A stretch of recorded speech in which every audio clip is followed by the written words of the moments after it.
નમસ્કાર ખેડૂત મિત્રો, આજે તારીખ 17 ફેબ્રુઆરી 2026 ને આજે આપણે કપાસના તમામ માર્કેટ યાર્ડના તાજા બજાર ભાવ જાણીશું। જેમાં મિત્રો આજે ફરીવાર કપાસની બજારમાં મોટાભાગના માર્કેટ યાર્ડમાં ઘટાડા સાથે વેપાર જોવા મળી રહ્યો છે। જે માર્કેટ યાર્ડમાં 1600 પ્લસ બજાર હતી તેમાં પણ નીચા ભાવ નોંધાઈ રહ્યા છે। અત્યારે એવરેજ ગણવા જઈએ તો 1500 થી 1600 વચ્ચે કપાસની બજાર વધઘટ સાથે જોવા મળી રહી છે। આમાં કોઈ સુધારા આવવાની સંભાવના નથી। આ મુજબ કન્ટિન્યુ ભાવ જોવા મળશે। તો ચાલો મિત્રો આપણે જાણી લઈએ કે આજે તમામ માર્કેટ યાર્ડની અંદર કપાસના ભાવ શું ચાલી રહ્યા હતા।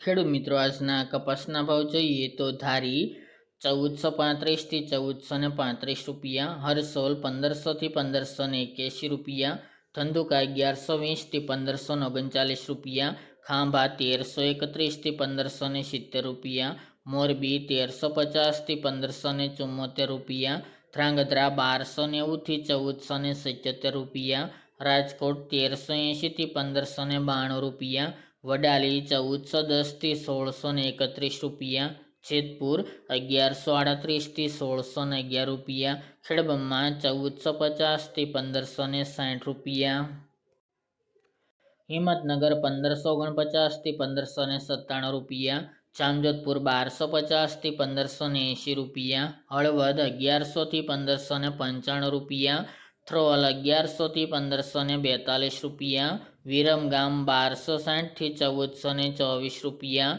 બોટાદ 1385 થી 1625 રૂપિયા, કડી 1354 થી 1540 રૂપિયા, ઉનાવા 1231 થી 1613 રૂપિયા, કુકરવાડા 1300 થી 1586 રૂપિયા, વિજાપુર 1425 થી 1591 રૂપિયા, વિસનગર 1200 થી 1618 રૂપિયા, સિદ્ધપુર 1181 થી 1511 રૂપિયા, સાવરકુંડલા 1310 થી 1610 રૂપિયા, કાલાવડ 1185 થી 1555 રૂપિયા, જામનગર 1000 થી 1560 રૂપિયા, અમરેલી 935 થી 1620 રૂપિયા, વાંકાનેર 1200 થી 1590 રૂપિયા, બાબરા 1420 થી 1620 રૂપિયા, અંજાર 1432 થી 1500 રૂપિયા, ચાણસમાં 1255 થી 1495 રૂપિયા, મહુવા 923 થી 1360 રૂપિયા અને જસદણ 1300 થી 1590 રૂપિયા।